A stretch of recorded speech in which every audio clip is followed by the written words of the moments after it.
नमस्कार दोस्तों, आप सभी का स्वागत है हमारे YouTube चैनल BCS अकेडमी पर। और आज की इस वीडियो में हम कक्षा 11 भौतिक विज्ञान NCERT की पाठ्य पुस्तक को ध्यान में रखते हुए महत्वपूर्ण प्रश्नोत्तर लेकर आए हैं। इससे पहले हमने इस सीरीज में 2 वीडियो देख लिए थे, पहले और दूसरे चैप्टर से संबंधित। पहले वीडियो में हमने मात्रक एवं मापन से संबंधित इंपॉर्टेंट क्वेश्चंस देखे थे, समझे थे। दूसरे चैप्टर में हमने सरल रेखा में गति से संबंधित इंपॉर्टेंट क्वेश्चंस देखे थे। और आज हम तीसरा वीडियो लेकर आए हैं, जिसमें हम तीसरा चैप्टर समतल में गति से संबंधित कुछ इंपॉर्टेंट क्वेश्चंस यहां पर हम देखेंगे, जिसमें आप देखेंगे इंपॉर्टेंट ऑब्जेक्टिव टाइप क्वेश्चंस, साथ में फिल इन द ब्लैंक्स वाले क्वेश्चन, साथ में शॉर्ट आंसर टाइप क्वेश्चंस भी यहां पर हम देखेंगे, न्यूमेरिकल क्वेश्चंस भी यहां पर देखेंगे। और इस चैप्टर से निबंधात्मक क्वेश्चन किस टाइप के पूछे जा सकते हैं, उनको भी यहां पर हम देखने वाले हैं, उनकी चर्चा करने वाले हैं। विद्यार्थियों, यदि आप हमारे YouTube चैनल पर नए हैं तो चैनल को सब्सक्राइब कर लीजिए, साथ में बेल आइकन भी दबा दीजिए ताकि आपको आगे की वीडियोज की नोटिफिकेशन मिलती रहे। सबसे पहले हम यहां पर वस्तुनिष्ठ प्रश्न लेकर चलेंगे, ऑब्जेक्टिव टाइप के क्वेश्चंस यहां पर देखेंगे। पहला प्रश्न देखिए कि तुल्य सदिश वे हैं जिनके परिमाण समान तथा दिशा भिन्न भिन्न होती है। तो ये ऑप्शन गलत होगा, क्योंकि तुल्य सदिश वे होते हैं जिनका परिमाण और दिशा सेम होनी चाहिए। तो ये ऑप्शन गलत हो गए यहां पर।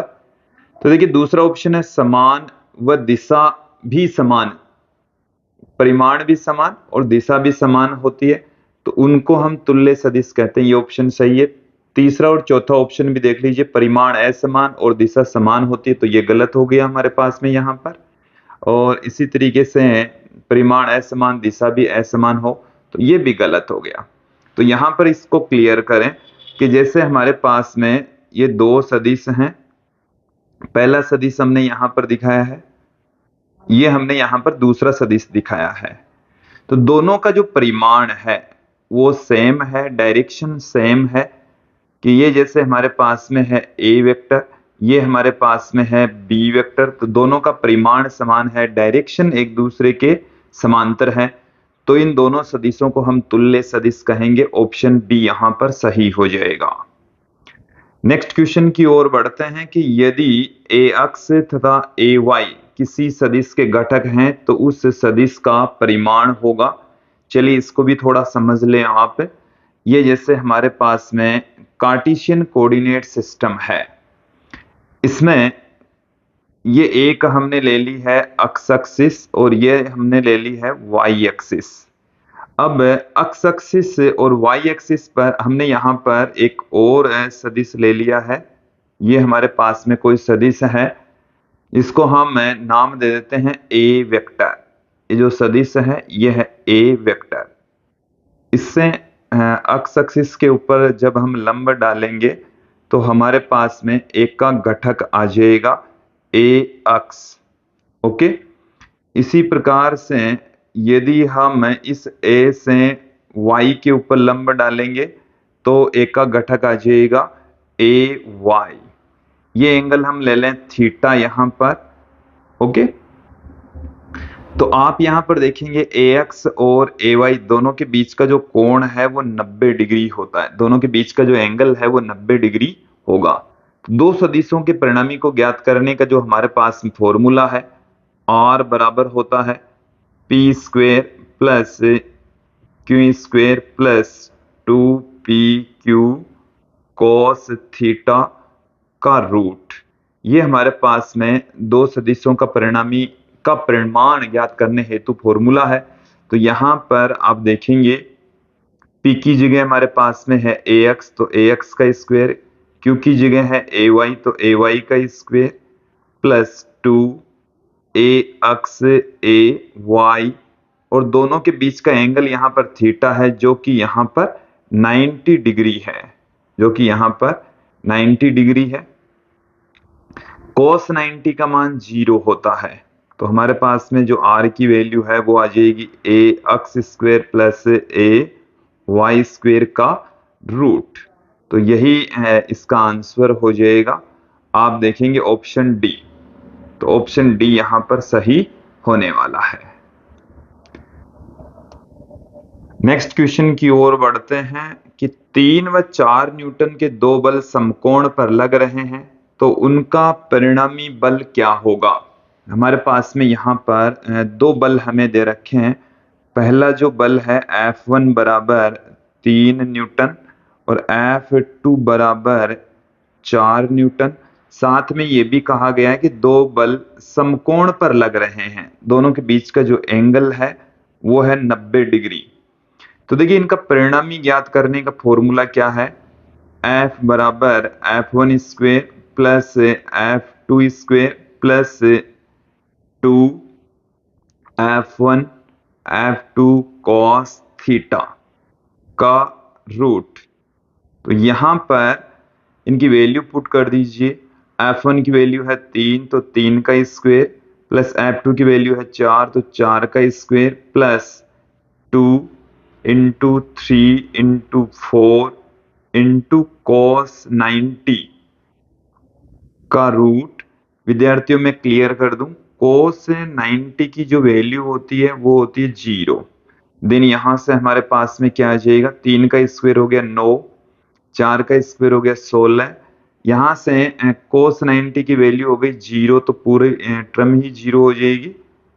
ये आ गया अंडरूट में हमारे पास में 25 और 25 का अंडरूट होता है विद्यार्थियों 5, तो इसका आंसर आ जाएगा 5 न्यूटन। क्लियर, ऑप्शन बी यहां सही हो जाएगा। नेक्स्ट क्वेश्चन की ओर बढ़ते हैं कि सदिश ए वेक्टर की दिशा में एकांक सदिश एन केप है। तो देखिए एकांक सदिश की जो डेफिनेशन है वो हमें क्या कहती है,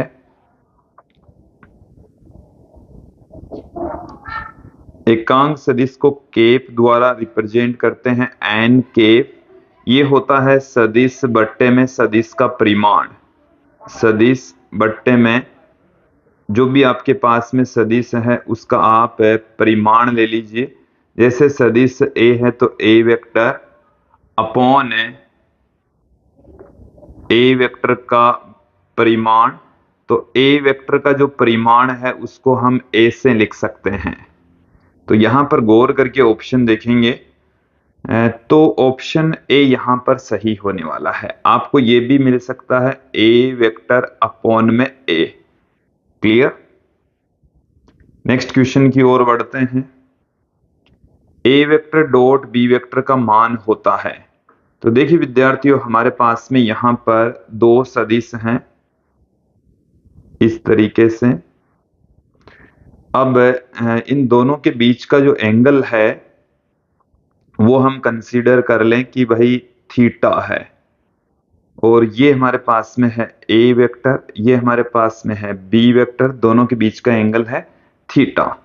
तो इनका जो डॉट प्रोडक्ट होता है, अदिश गुणा होता है, वो ए वेक्टर डॉट बी वेक्टर से लिखा जाता है। ए वेक्टर का परिमाण बी वेक्टर का परिमाण cos थीटा, जिसे हम देखिए क्या लिख सकते हैं, a vector dot B vector बराबर ए बी cos थीटा हम पुट कर सकते हैं।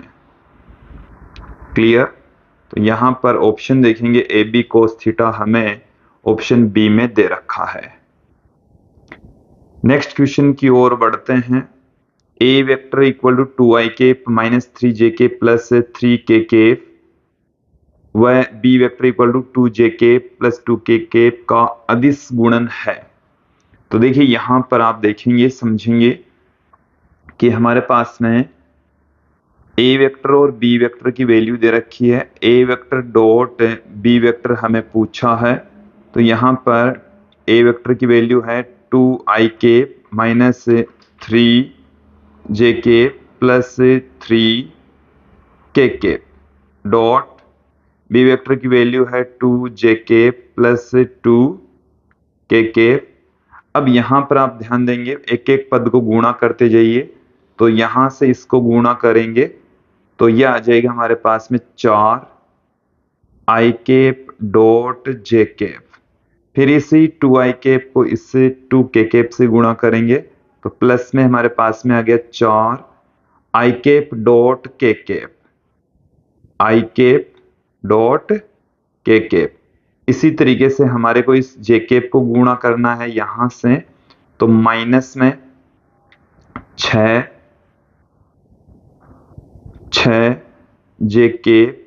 डॉट आ जाएगा। इसी तरीके से इस को इस से भी गुणा करना पड़ेगा 2 से, तो माइनस का 6 डॉट आ जाएगा। अब अपने पास में बचा है ये 3 को पहले 2 से गुणा करेंगे तो प्लस में 6 डॉट और इसको यहां से भी गुणा करेंगे तो हमारे पास में आ जाएगा प्लस में 6 डॉट अब देखिए कुछ रिलेशन में आपको क्लियर कर दूं कि डॉट एक होता है, इसी तरीके से डॉट भी एक होता है और डॉट भी एक होता है। क्लियर? इसके अलावा डॉट इसकी वैल्यू 0 होगी, डॉट की वैल्यू भी 0 होगी, डॉट की वैल्यू भी 0 होगी। ये वाले रिलेशन हमारे यहाँ पर यूज में आएंगे, काम में आएंगे। चलिए देख लीजिए, तो 4 डॉट तो इसकी वैल्यू 0 आ जाएगी, फिर प्लस में 4 डॉट ये भी 0 हो जाएगा, फिर माइनस में 6 डॉट इसका मान 1 हो जाएगा, माइनस में डॉट इसका मान भी 0 हो जाएगा, फिर प्लस में 6 डॉट इसका मान भी 0 हो जाएगा, फिर प्लस में 6 डॉट ये भी इसकी वैल्यू 1 हो जाएगी। तो यहां से ये सारे पद 0 हो गए, ये 0 हो गया, ये 0 हो गया, तो यहां से माइनस में 6 प्लस में 6 फाइनली 0 इसका मान आएगा। ऑप्शन ए यहां सही हो जाएगा।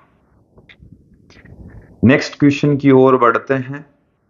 कोणीय संवेग है, तो कोणीय संवेग एक सदिश राशि है, तो यहां पर देखो पहला ऑप्शन अदिश दे रखा है जो कि गलत हो जाएगा। फिर देखिए इसमें कोणीय संवेग है, एक ऑप्शन दे रखा है रेखीय संवेग, तो ये तो गलत है, दोनों के बीच में सीधा सीधा सेम नहीं होते। अब यहां पर एक ऑप्शन में हमें दे रखा है ध्रुवीय सदिश, एक में दे रखा है अक्षीय सदिश। तो ये जो अक्षीय सदिश होते हैं ये घूर्णन गति से संबंधित होते हैं, और ये जो ध्रुवीय सदिश होते हैं ये स्थानांतरीय गति से संबंधित होते हैं। क्लियर? तो यहां पर जो कोणीय संवेग है ये घूर्णन गति से संबंधित है। कौन सी गति से रिलेटेड है? घूर्णन गति से संबंधित है, इस कारण से ये एक अक्षीय सदिश होगा। ऑप्शन सी यहां पर सही हो जाएगा।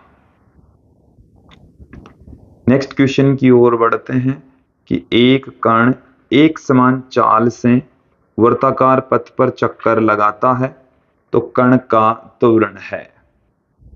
कि चाल एक समान है लेकिन वेग की दिशा लगातार बदलती है। त्वरण क्या होता है? वेग में परिवर्तन की दर। त्वरण की डेफिनेशन हमें यहां पर कहती है वेग में परिवर्तन की दर। वेग में परिवर्तन की जो दर होती है उसी को हम एक्सेलरेशन कहते हैं। ए वेक्टर बराबर होता है D V vector upon D T. विद्यार्थियों यहां पर जो वेग है इसमें दो राशियां सम्मिलित है, एक तो उसका परिमाण है, साथ में उसकी दिशा है। परिमाण और दिशा दोनों उसमें मौजूद हैं। तो वेग में परिवर्तन कैसे होगा? या तो परिमाण बदले या दिशा बदले। तो यहां पर परिमाण चेंज नहीं हो रहा, चाल नियत कही जा रही है। देखो, एक समान चाल, एक समान चाल का मतलब है कि वेग का जो परिमाण है वो चेंज नहीं हो रहा, लेकिन कण है वो वर्ताकार पथ पर चक्कर लगा रहा है। कण वर्ताकार पथ पर चक्कर लगा रहा है, इसका मतलब है कि उसकी डायरेक्शन है वो हर क्षण बदल रही है। जो वेग की दिशा है वो हर क्षण बदल रही है। तो वेग की दिशा हर क्षण बदलती है, इस कारण से जो एक्सेलरेशन क्रिएट होगा वो इसके केंद्र की ओर होगा। एक्सेलरेशन की जो डायरेक्शन होगी वो केंद्र की ओर होगी। ओके, तो केंद्र की ओर डायरेक्शन होती है तो वृत्त की परिधि के अनुदिश ये गलत हो जाएगा। स्पर्श रेखा के अनुदिश ये भी गलत हो जाएगा। शून्य ये भी गलत हो जाएगा। त्रिज्या के अनुदिश होगा। त्रिज्या के अनुदिश केंद्र की ओर, त्रिज्या के अनुदिश केंद्र की ओर होगा। ये हमने इसको क्लियर कर दिया है। इसे अभिकेंद्रीय त्वरण कहा जाता है। क्लियर। नेक्स्ट क्वेश्चन की ओर बढ़ते हैं कि एक गेंद को क्षैतिज से थीटा कोण पर किसी वेग से फेंका जाता है तो उसकी क्षैतिज प्रहास अधिकतम होने के लिए थीटा का मान क्या होगा। तो देखिए, क्षैतिज प्रहास का फॉर्मूला हमारे पास में क्या होता है। प्रक्षेप्य गति के दौरान क्षैतिज प्रहास कैपिटल आर बराबर u square sine 2 theta upon g, ये फॉर्मूला होता है। आर मैक्सिमम के लिए, आर मैक्सिमम के लिए ये जो साइन 2 थीटा है ये मैक्सिमम होना चाहिए। साइन 2 थीटा मैक्सिमम होना चाहिए, मैक्सिमम होना चाहिए। अब देखिए, साइन और कोस का जो मैक्सिमम मान है वो होता है 1। तो साइन 2 थीटा का मैक्सिमम मान होता है 1, और ये कब होगा, जब साइन 90 होगा। तो साइन 90 की वैल्यू 1 होती है। तो यहां से कंपेयर करें दोनों तरफ से तो 2 थीटा बराबर आ गया 90 डिग्री, और थीटा बराबर हमारे पास में आ गया है 90/2 मतलब 45 डिग्री। तो अधिकतम क्षैतिज प्रहास के लिए जो थीटा है वो 45 डिग्री होना चाहिए, 45 डिग्री होना चाहिए। नेक्स्ट क्वेश्चन की ओर बढ़ते हैं कि एक समान वर्तुल गति में, देखिए, वेग व त्वरण दोनों परिवर्तित होंगे। वेग व त्वरण दोनों नियत होंगे। वेग नियत रहता है, त्वरण परिवर्तित होता है, त्वरण नियत रहता है, वेग परिवर्तित होता है। तो देखिए, एक समान वर्तुल गति में, देखिए विद्यार्थियों, हमने यहाँ पर एक डायग्राम में सर्कुलर मोशन दिखाई है। एक समान वर्तीय गति में ये वेग है वो इसकी स्पर्श रेखा के अनुदिश से गति मतलब होता है, तो परिमाण इसका नियत रहेगा। परिमाण नियत रहता है, बट दिशा परिवर्तित होगी। हर क्षण पर वेग की दिशा क्या हो जाएगी, चेंज हो जाएगी। जैसे यहां पर मैं वेग की डायरेक्शन की बात करूं तो वेग की डायरेक्शन क्या हो गई है, चेंज हो गई है। दिशा परिवर्तित होती, इस कारण से वेग का जो मान है वो चेंज होता है, बदलता है। तो वेग परिवर्तित होगा, वेग परिवर्तित होगा। साथ में एक्सेलरेशन की जो डायरेक्शन है वो इसके केंद्र की ओर होती है, केंद्र की ओर होती है। ए वेक्टर की जो डायरेक्शन है, परिमाण यहां पर भी नहीं बदलता, परिमाण यहां पर भी नियत रहता है, लेकिन इसकी जो डायरेक्शन होती है वो भी लगातार चेंज होती है। दिशा क्यों बदलती है, क्योंकि यहां पर अभिकेंद्रीय त्वरण होगा, वृत्त के केंद्र की ओर होता है, वृत्त के केंद्र की ओर इसकी डायरेक्शन होगी, जो कि लगातार हर क्षण पर चेंज होगी, बदलेगी।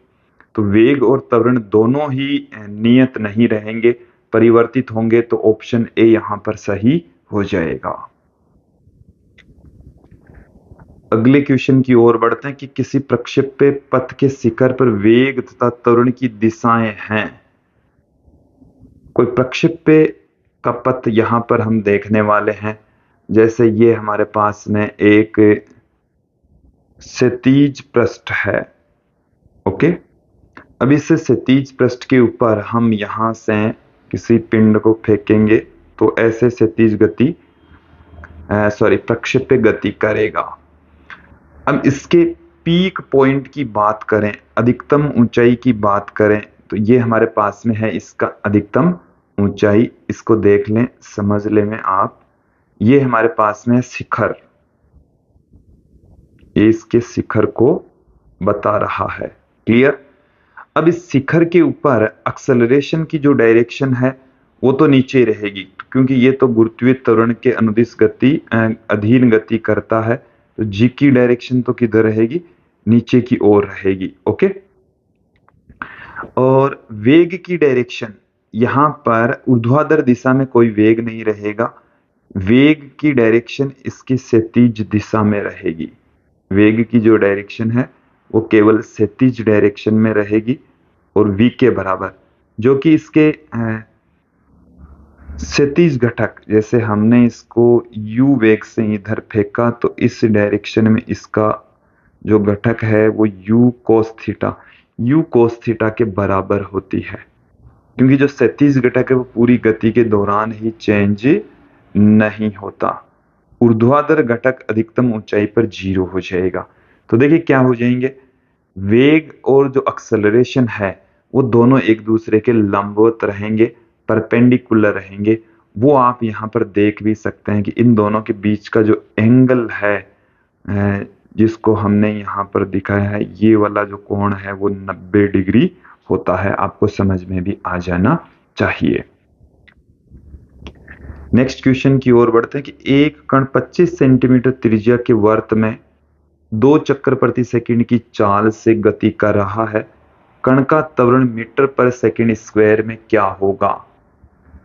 देखिए जो चाल है वो नियत बता रखी है हमें, तो यहां पर जो त्वरण होगा वो अभिकेंद्रीय त्वरण होगा।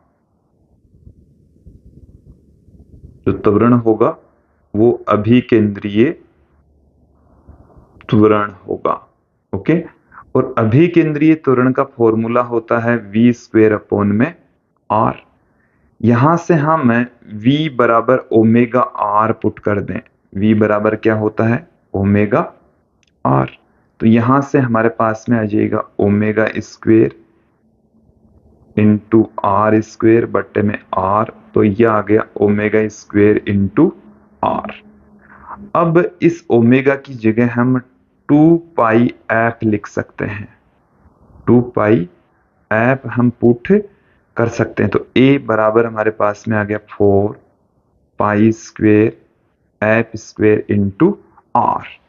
चलिए, तो यहां पर r की जो वैल्यू है वो हमें दे रखी है 25 सेंटीमीटर, जिसे हम 0.25 मीटर भी पुट कर सकते हैं।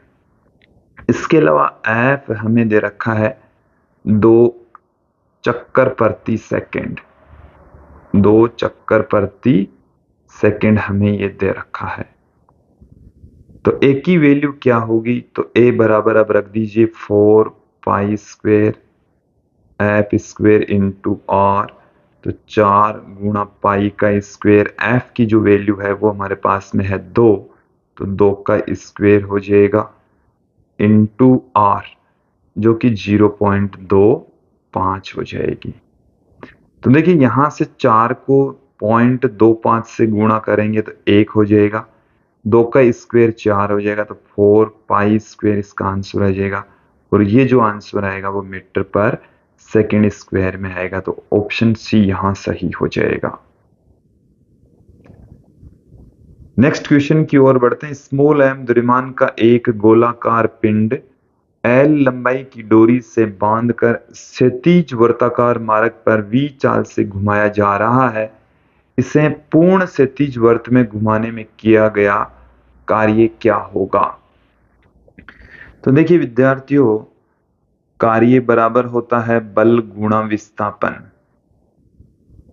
बल गुणा विस्थापन, तो पूरे एक चक्कर के लिए जो विस्थापन है वो 0 हो जाएगा। एक पूर्ण चक्कर के लिए, एक पूर्ण चक्कर के लिए, एक पूर्ण चक्कर के लिए जो विस्थापन है वो 0 होगा। विस्थापन है वो क्या होगा? 0 होगा, शून्य होगा। तो जो कार्य है वो भी 0 हो जाएगा, कार्य भी शून्य हो जाएगा। विस्थापन 0 तो कार्य भी कितना हो जाएगा? 0। ओके, तो ऑप्शन ए यहां सही होने वाला है। नेक्स्ट क्वेश्चन की ओर बढ़ते हैं कि पृथ्वी का कोणीय वेग होता है, पृथ्वी की कोणीय चाल कितनी होती है? तो देखिए विद्यार्थियों, ये पूरा एक चक्कर एक दिन में पूर्ण करती है, मतलब 24 घंटे में पूर्ण करती है। तो कोणीय वेग बराबर क्या होता? कोणीय वेग जिसको हम ओमेगा से रिप्रेजेंट करते हैं, ये होता है कोण बट्टे में समय, कोण या उस बट्टे में उस कोण को बनाने में लगा समय। तो यहां से हम देखिए एक पूर्ण चक्कर के लिए, एक पूर्ण चक्कर हेतु यहां पर हम पृथ्वी की बात करें, पृथ्वी के एक पूर्ण, चलिए एक पूर्ण चक्कर के लिए, तो एक पूर्ण चक्कर के लिए देखिए जो थीटा है वो तो हो जाएगा 2 पाई। थीटा कितना होगा? 2 पाई। और स्मॉल टी है उसको हम कैपिटल टी से पुट कर देते हैं, और ये होता है 24 घंटे, 24 घंटे। और विद्यार्थी मैं यहां पर क्लियर कर दूं कि एक जो घंटा होता है उसमें 60 × 60 सेकंड होते हैं, 3600 सेकंड होंगे। या हम यहां पर यह भी कह सकते हैं कि जो कैपिटल टी है वो 24 × 3600 सेकंड के बराबर होगा। 24 × 3600 सेकंड, तो ये 86,400 सेकंड आएगा, 86,400 सेकंड। तो थीटा की जो वैल्यू है वो हमने पुट कर दी है 2 पाई, और जो टी है वो यहां से 86,400 पुट कर दीजिए, तो आंसर आ जाएगा रेडियन पर सेकंड में। तो ऑप्शन यहां पर ए सही होने वाला है। क्लियर? नेक्स्ट क्वेश्चन की ओर बढ़ते हैं कि यदि ए आर तथा ए टी त्रिज्यीय व स्पर्श रेखीय त्वरण है तब एक समान वर्तीय गति करेगा यदि। देखिए इसको भी हम थोड़ा सा समझ लेते हैं। ये हमारे पास में एक सर्कुलर पाथ है जिसके अकॉर्डिंग कोई पार्टिकल गति करता है। तो देखिए जब कोई पार्टिकल गति करता है तो उसके अंदर 2 त्वरण होंगे। यहां पर कितने त्वरण होने वाले हैं? 2 त्वरण होने वाले हैं। देखिए दोनों त्वरण कौन कौन से होंगे उनको क्लियर कर लीजिए, समझ लीजिए। ये तो हमारे पास में स्पर्श रेखीय त्वरण, और ये हमारे पास में है अभिकेंद्रीय त्वरण। तो देखिए जो स्पर्श रेखीय त्वरण होता है उसको हम ए टी से लिख रहे हैं, और जो त्रिज्यीय त्वरण है उसको हम ए आर से लिख रहे हैं, जो कि त्रिज्या के अनुदिश केंद्र की ओर होता है।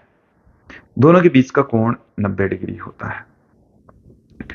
अब देखिए ये जो एटी है, एटी स्पर्श रेखीय त्वरण है, ये क्या करता है? वेग के परिमाण को बदलता है, वेग के परिमाण में परिवर्तन करता है, परिमाण में परिवर्तन करता है। इसको क्लियर कर लें, समझ लें। वेग के परिमाण में परिवर्तन करता है। और ये जो ए आर है ये क्या है? वेग की दिशा को बदलता है, वेग की दिशा को बदलता है।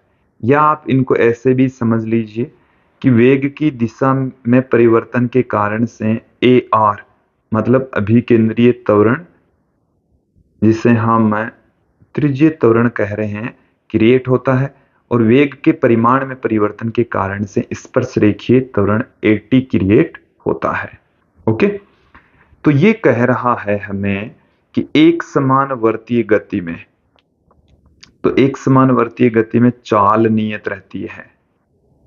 एक समान वर्तीय गति में चाल नियत, चाल कांस्टेंट रहनी चाहिए, नियत रहनी चाहिए। तो चाल नियत रहेगी तो मतलब परिमाण चेंज नहीं होगा, AT 0 हो जाएगा। AT की वैल्यू क्या हो जाएगी? 0 हो जाएगी। और एक समान वर्तीय गति के अंदर तो AR किसी भी कंडीशन में 0 हो भी नहीं सकता, क्योंकि डायरेक्शन तो चेंज होगी ही होगी।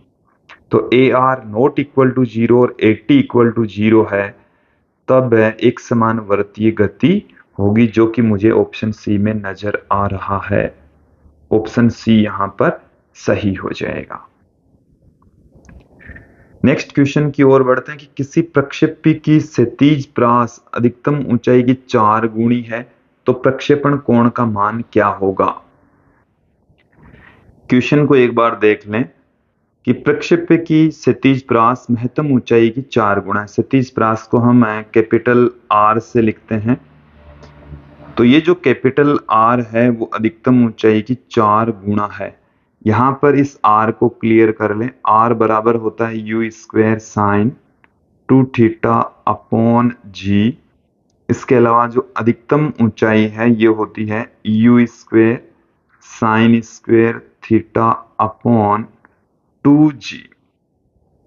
ये इनके फॉर्मूले होते हैं। तो R बराबर होता है U square sine 2 theta upon G और 4 गुणा कैपिटल H जो कि U square sine square theta upon 2G के बराबर होगा। तो यहां से आप देखेंगे कि U स्क्वायर से U स्क्वायर कैंसिल हो जाएगा, G से G भी कैंसिल हो जाएगा, 1 2 से 1 2 भी कैंसिल हो जाएगा। अब यहां पर आप ध्यान दें, साइन 2 थीटा को मैं लिख देता हूं 2 साइन थीटा कोस थीटा। इधर हमारे पास में 2 साइन स्क्वायर थीटा पड़ा ही है। ओके, तो अब की बार फिर से आप ध्यान दें कि 2 से 2 कैंसिल हो गया है और एक साइन थीटा से एक साइन थीटा भी कैंसिल हो गया है।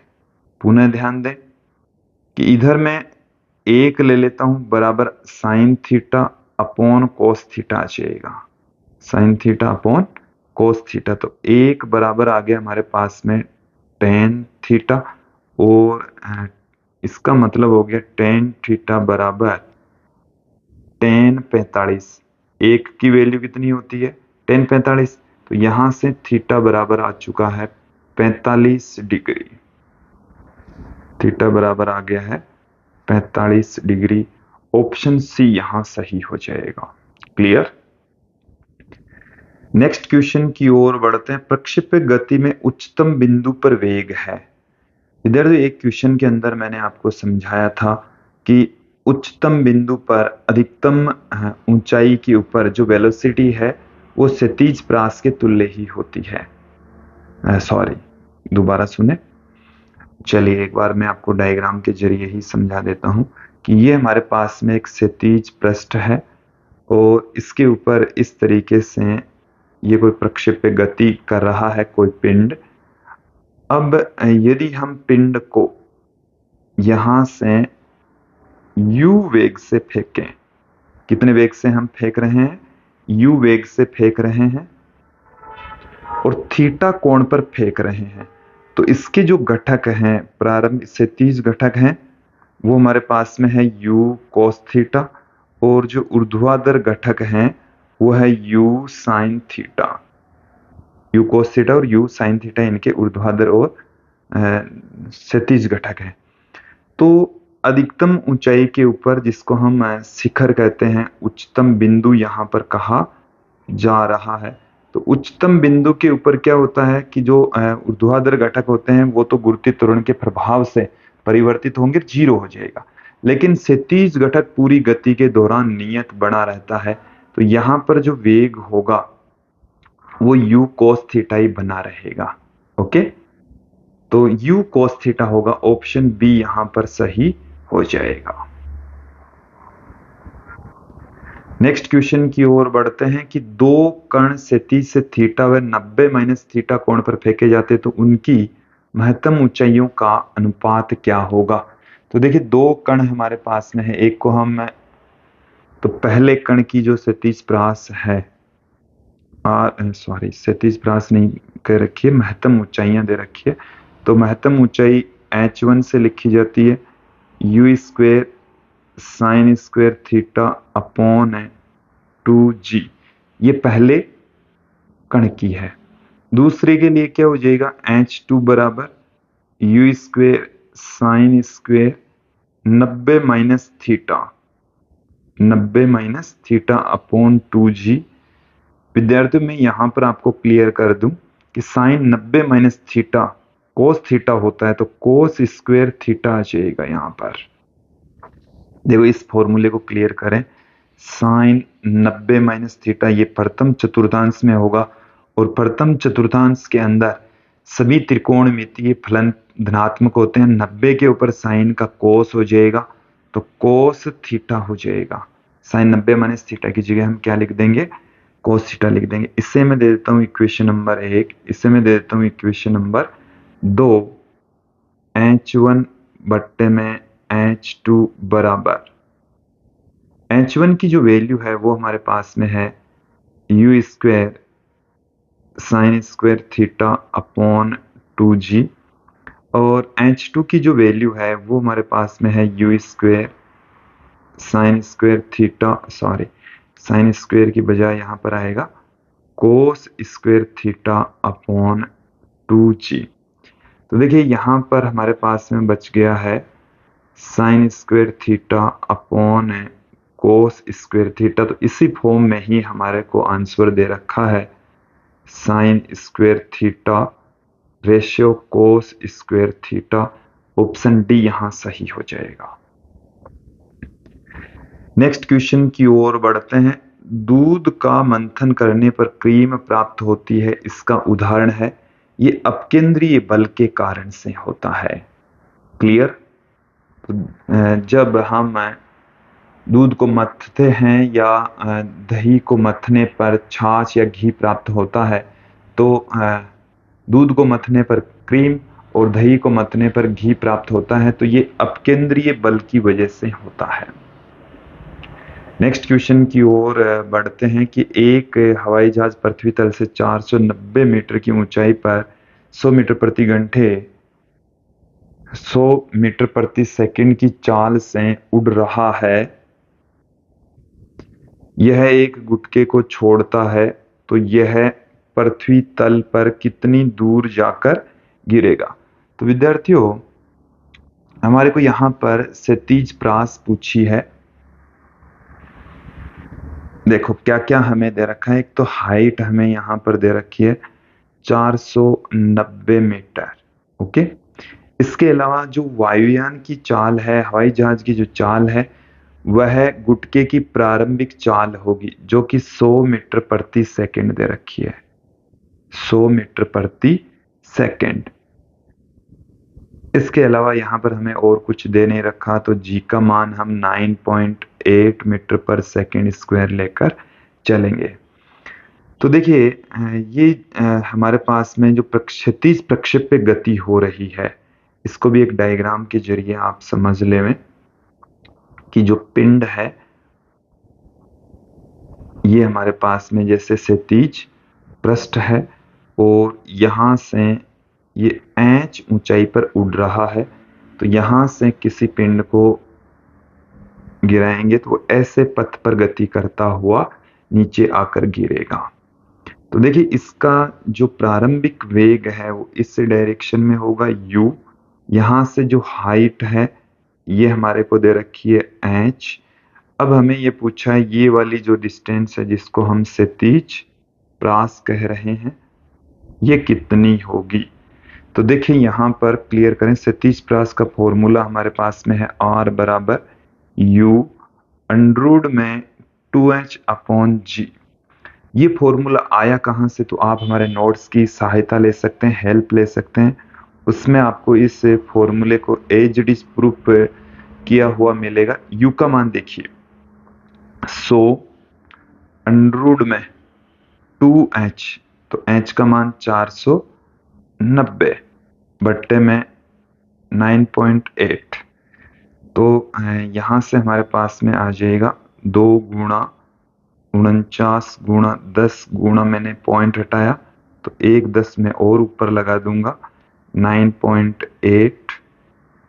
तो ये हमारे पास में यहाँ पर 100 बाहर और पड़ा ही है, तो 100 अंडर में हमारे पास में 100, तो ये आ जाएगा 100 गुणा 10 मतलब 1000 मीटर इसका आंसर आ जाएगा, जिसे हम 1 किलोमीटर भी कह सकते हैं।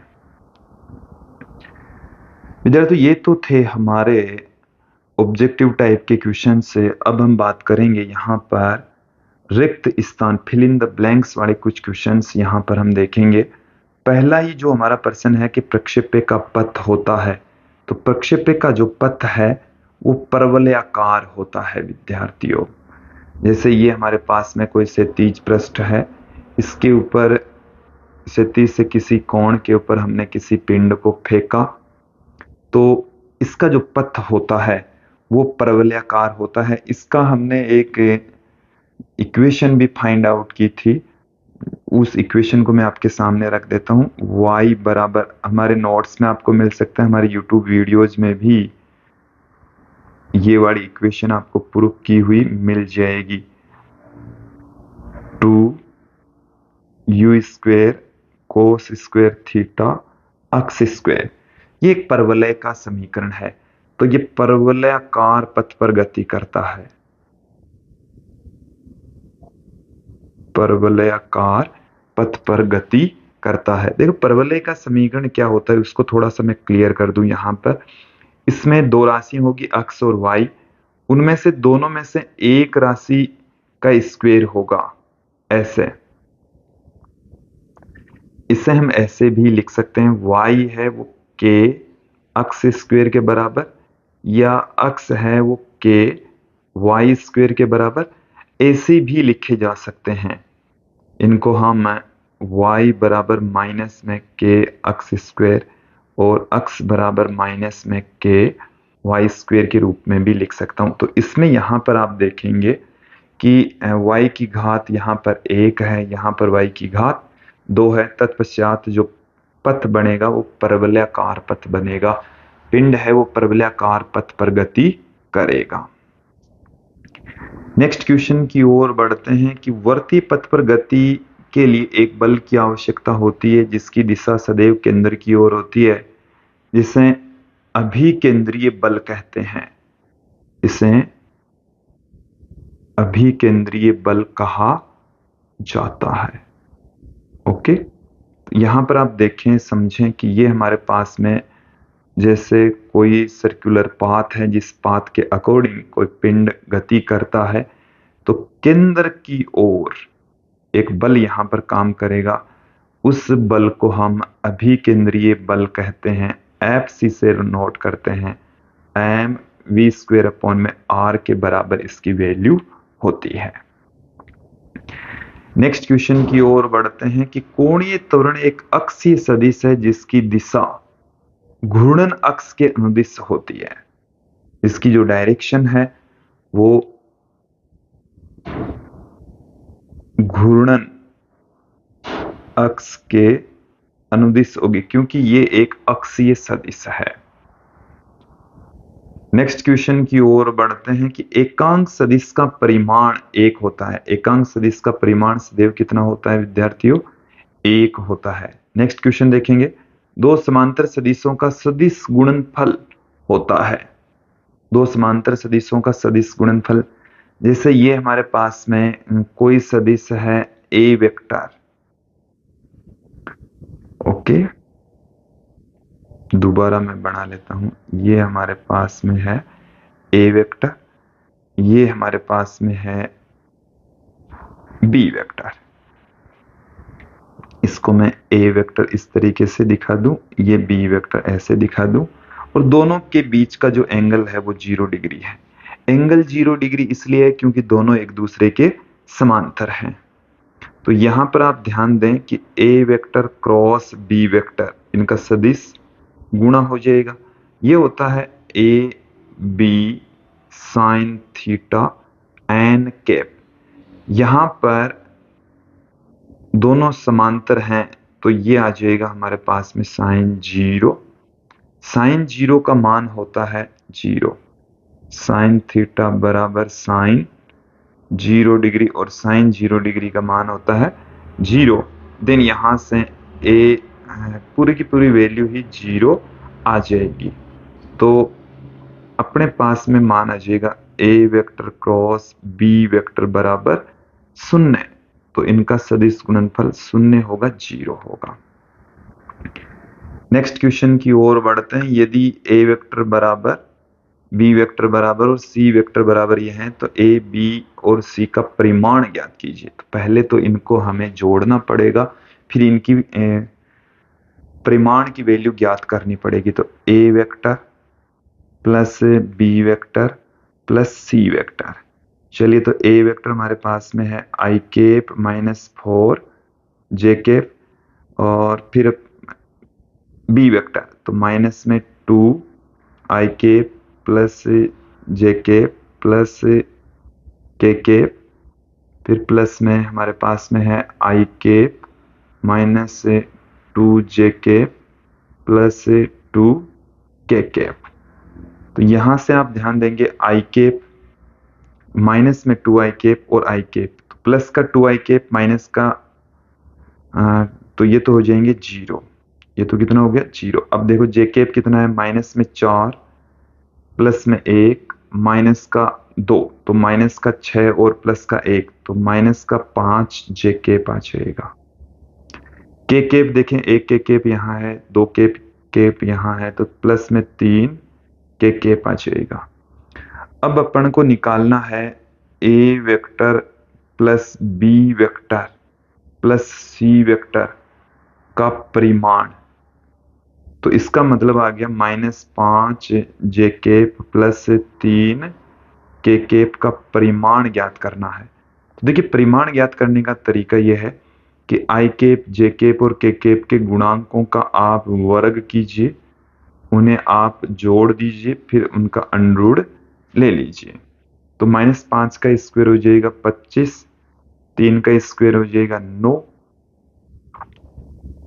तो ये हमारे पास में आ गया है अंडर 34। तो इसका आंसर यही आएगा, अंडर में 34। नेक्स्ट क्वेश्चन की ओर बढ़ते हैं। 2 बल 4 न्यूटन 3 न्यूटन का न्यूनतम परिमाण कितना होगा? मिनिमम इसकी जो वैल्यू होगी वो क्या होगी? तो देखिए, 2 बल हमें यहाँ पर दे रखे हैं, F1 बराबर 4 न्यूटन और F2 बराबर हमें दे रखा है 3 न्यूटन, और इनके न्यूनतम परिमाण की वैल्यू हमें यहाँ पर ज्ञात करनी है। तो परिमाण ज्ञात करने का फॉर्मूला हमारे पास में है F बराबर F1 का स्क्वायर प्लस F2 का square plus 2F1 F2 cos theta का रूट। ये हमें F की वैल्यू दे रखी है। ओके, तो F के मिनिमम मान के लिए देखो, ध्यान देंगे, F के मिनिमम मान के लिए, मिनिमम मान कब होगा? मान के लिए कोस थीटा कम से कम होना चाहिए, कोस थीटा मिनिमम होना चाहिए, मिनिमम होना चाहिए। अब कोस थीटा का जो मान है विद्यार्थियों, वो यहां पर कोस थीटा का जो मिनिमम मान होता है वो होता है -1। कितना होता है? -1। तो यहां पर हम -1 पुट कर देंगे, तो परिमाण कितना आ जाएगा? यहां पर आप ध्यान देंगे, F बराबर F1 स्क्वेयर, तो F1 स्क्वेयर की जो वैल्यू है वो हमारे पास में कितनी आ रही है? 4। तो 4 का स्क्वेयर प्लस F2 स्क्वेयर मतलब 3 का स्क्वेयर प्लस 2 F1। F1 की जो वैल्यू है वो है 4, F2 की वैल्यू है वो है 3, और कोस थीटा का जो मान है वो है -1। तो 4 का स्क्वायर 16, 3 का स्क्वायर 9, और यहाँ पर मान आएगा माइनस में 4 को 3 से गुणा करेंगे 12, 12 को 2 से गुणा करेंगे 24।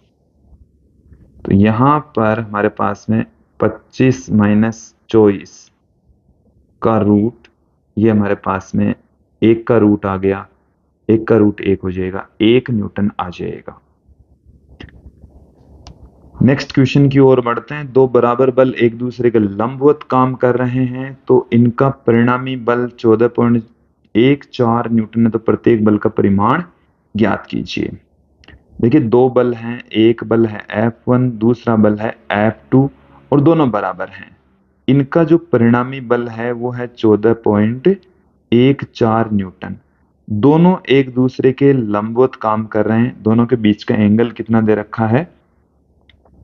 90 डिग्री। हमें F1 और F2 का ही मान ज्ञात करना है। तो F बराबर हमारे पास में देखिए क्या फॉर्मूला होता है, F1 का स्क्वायर प्लस F2 का square plus 2F1 F2 cos theta. दोनों तरफ से स्क्वायर कर देंगे तो F स्क्वायर बराबर F1 square plus F2 square plus 2F1 F2 cos theta आ जाएगा। वैल्यू पुट कर दीजिए तो ये 14.14 का स्क्वायर, F1 स्क्वायर, F2 की जगह भी हम F1 ही लिख दें तो F1 square plus 2F1 into F1 cos 90। तो यहां से आप ध्यान देंगे 14.14 गुणा 14.14 बराबर 2F1 स्क्वायर, कोस 90 की वैल्यू होती है 0, तो 2F1 स्क्वायर आ जाएगा हमारे पास में। यहां से F1 का स्क्वायर बराबर आ गया 14.14 गुणा 14.14 बट्टे में अंडरूट, सॉरी अभी तो 2 ही आएगा, जब हम अंडरूट करेंगे तो अंडरूट 2 हो जाएगा।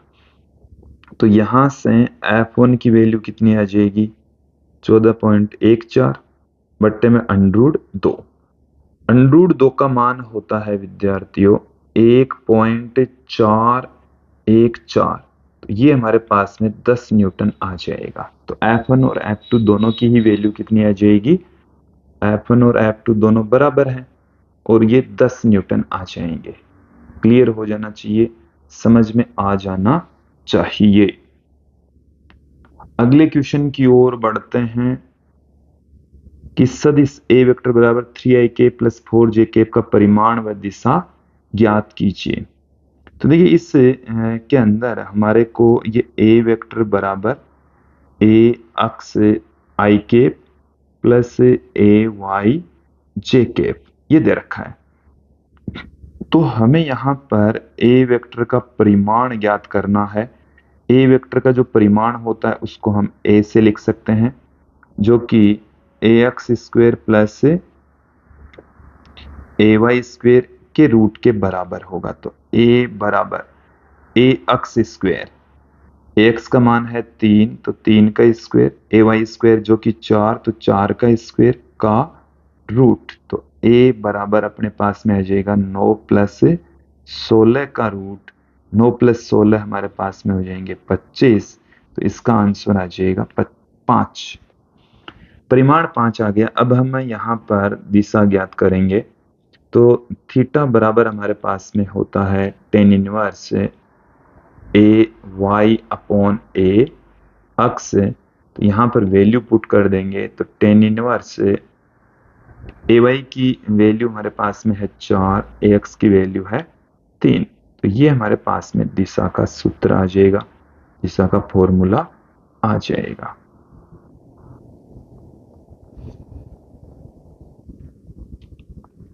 नेक्स्ट क्वेश्चन देखिए, इस सदिश A vector equal to 5ik plus 6j minus 4k तथा सदिश A vector equal to 2ik plus 3j का अदिश गुणनफल ज्ञात कीजिए। तो इनका हमें अदिश गुणनफल ज्ञात करना है। ए वेक्टर तथा बी वेक्टर की वैल्यू हमें यहां पर दे रखी है। तो देखिए ए वेक्टर डॉट बी वेक्टर हमें ज्ञात करना है। ए वेक्टर की वैल्यू है 5 आई के प्लस 6 जे के प्लस माइनस 4 के डॉट 2 आई के प्लस 3 जे के। यहां से हम इनको गुणा करेंगे तो इसका गुणा देखिए, पहले 10 आई केप डॉट आई केप, इसको इससे गुणा करेंगे अब तो 15 आई केप डॉट जे केप। अब हम यहां से 6 जे केप को मल्टीप्लाई करेंगे तो इससे गुणा करेंगे तो हमारे पास में आ गया प्लस में 12 जे केप डॉट आई केप। इसको इससे गुणा कर लीजिए तो प्लस में 18 जे केप डॉट जे केप। फिर इसको इससे गुणा करेंगे तो हमारे पास में आ गया माइनस में 8 के केप डॉट आई केप। इसका इससे गुणा भी देख लीजिए कितना आ जाएगा, तो माइनस में 12 के केप डॉट जे केप।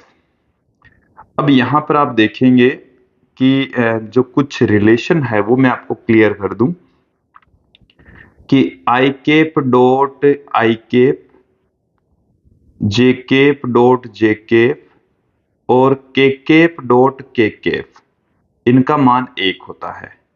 इसके अलावा आई केप डॉट जे केप ले लो या जे केप डॉट के केप ले लो या के केप डॉट आई केप ले लो, ये सब 0 होंगे। ओके, देन यहां से हमारे पास में आई केप डॉट आई केप ये हो जाएगा 1, ये 10 आ गया। आई केप डॉट जे केप ये हो जाएगा 0, ये 0, ये हो जाएगा 1, तो ये प्लस में 18 आ जाएगा, ये 0 हो जाएगा, ये भी 0 हो जाएगा। तो इसका जो आंसर आएगा वो 28 आएगा। तो A vector dot B vector यहां पर 28 प्राप्त होगा। नेक्स्ट क्वेश्चन की ओर बढ़ते हैं कि क्रिकेट की एक गेंद 15 मीटर प्रति सेकंड के वेग से 37 से 30 डिग्री के कोण बनाते हुए फेंकी जाती गेंद का उड्डयन काल ज्ञात कीजिए। तो देखिए उड्डयन काल का फॉर्मूला होता है 2u sin थीटा अपॉन जी। यहां पर इस क्वेश्चन के अंदर हमें u का मान 15 दे रखा है, थीटा का मान हमें 30 दे रखा है और g की वैल्यू हमें 10 यूज में लेनी है। तो देखिए 30 बट्टे में 10, साइन 30 डिग्री का मान होता है 1/2, तो यहां से 3/2 मतलब 1.5 सेकंड आ जाएगा। नेक्स्ट क्वेश्चन देखेंगे कि निम्नलिखित भौतिक राशियों में से बतलाइए कि कौन सी सदिश राशि है और कौन सी अदिश है। तो यहां पर आप ध्यान देंगे कि जो अदिश राशियां है वो कौन कौन सी है। तो आयतन एक अदिश राशि है, द्रव्यमान एक अदिश राशि, चाल अदिश हो गया, घनत्व अदिश राशि हो गई, मोल संख्या अदिश राशि हो गई। तो ये अदिश राशियां हैं। बाकी की जो बच गई है त्वरण है, वेग है, विस्थापन है, कोणीय वेग है, ये सदिश राशियां होगी। ओके, नेक्स्ट क्वेश्चन देखेंगे कि त्रिभुज सदिश नियम क्या है। यहां पर देखिए एक वर्ड आएगा त्रिभुज सदिश नियम क्या है। कुछ इंपॉर्टेंट क्वेश्चंस भी हमारे पास में है जो कि आपको हाफ ईयरली एग्जाम या एनुअल एग्जाम में पूछे जा सकते हैं। ये काफी महत्वपूर्ण क्वेश्चन है। तो यहां पर आप ध्यान देंगे कि त्रिभुज सदिश नियम पूछा जा सकता है, या दो सदिशों के परिणामी सदिश का परिमाण और दिशा का व्यंजक प्राप्त कीजिए। इस क्वेश्चन के अंदर आपको दो चीजें पूछी गई है। एक तो आर का ये वाला फॉर्मूला प्रूफ करना है, P square plus Q square plus 2pq cos theta का रूट, कॉस थीटा का रूट, और इसमें यहां पर अल्फा बराबर कोण बराबर tan inverse Q sine theta upon P plus Q cos theta, ये आपको प्रूफ करना है। अगले जो क्वेश्चन है कि प्रक्षेप्य गति किसे कहते हैं, इसके लिए प्रक्षेप्य की अधिकतम ऊंचाई, यहां पर भी एक वर्ड रह गया है, इसको भी क्लियर कर लें। अधिकतम ऊंचाई, उड्डयन काल और क्षैतिज प्रास का व्यंजक प्राप्त कीजिए। तो यहाँ पर तीनों राशियां पूछी गई है और प्रक्षेप्य गति किसे कहते हैं इसके बारे में भी पूछा गया है। एक और महत्वपूर्ण क्वेश्चन कि एक समानुवर्तीय गति में अभिकेंद्रीय त्वरण का व्यंजक ज्ञात कीजिए। तो अभिकेंद्रीय त्वरण को हम ऐसी से रिप्रेजेंट करते हैं v स्क्वायर अपॉन में r के बराबर या ओमेगा स्क्वायर r के बराबर होता है। तो इसको प्रूफ करवाया गया है। तो विद्यार्थियों ये जो क्वेश्चन है इनका सॉल्यूशन आप हमारे हैंड रिटन नोट से देख सकते हैं, समझ सकते हैं। वीडियोस भी आपको मिल जाएंगे, उनके हैंड रिटन नोट्स भी आपको मिल जाएंगे। तो यहां पर आप ध्यान दें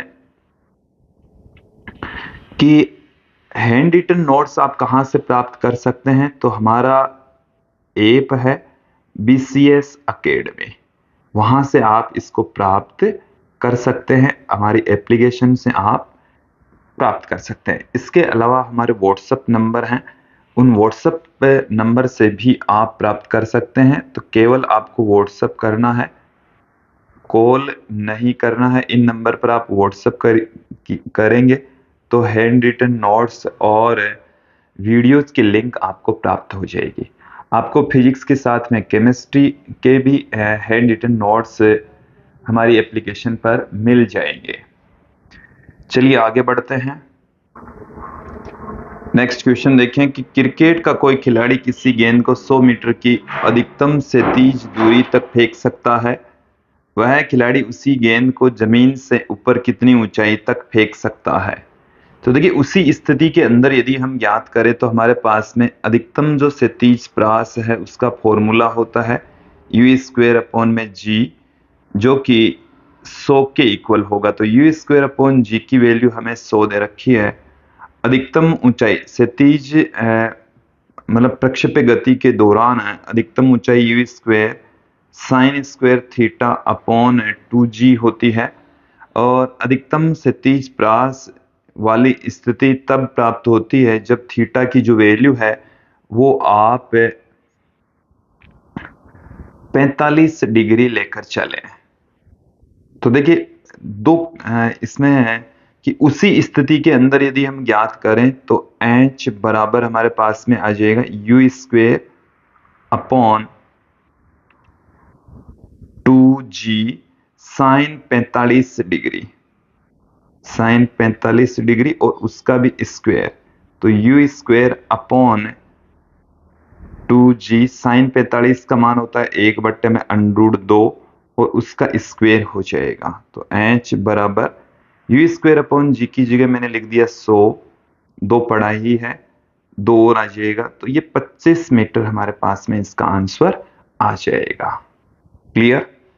नेक्स्ट क्वेश्चन की ओर बढ़ते हैं कि 80 सेंटीमीटर लंबे धागे के एक सिरे पर एक पत्थर बांधा गया है और इसे किसी एक समान चाल के साथ किसी क्षैतिज वृत्त में घुमाया जाता है। यदि पत्थर 25 सेकंड में 14 चक्कर लगाता है तो पत्थर के त्वरणों का परिमाण और दिशा ज्ञात कीजिए। तो देखिए पहले तो यहां पर मैं क्लियर कर दूं कि जो त्वरण है उसकी दिशा धागे के अनुदिश, जो वृत्ताकार पथ है, वृत्ताकार पथ की त्रिज्या के अनुदिश, वृत्ताकार पथ की त्रिज्या के अनुदिश, त्रिज्या के अनुदिश आप कह सकते हैं केंद्र की ओर। ओके। अब एक्सेलरेशन होता है v स्क्वायर अपॉन में r, v स्क्वायर अपॉन में r। इसको हम ओमेगा स्क्वायर इंटू r या 4 pi square F square into r से भी पुट कर सकते हैं। तो 4 गुणा में 3 पॉइंट या पाई वाले टर्म्स में ही हम इसका आंसर निकाल देंगे। तो 4 पाई स्क्वायर एफ की जो वैल्यू है, एफ निकाल लेते हैं यहां से।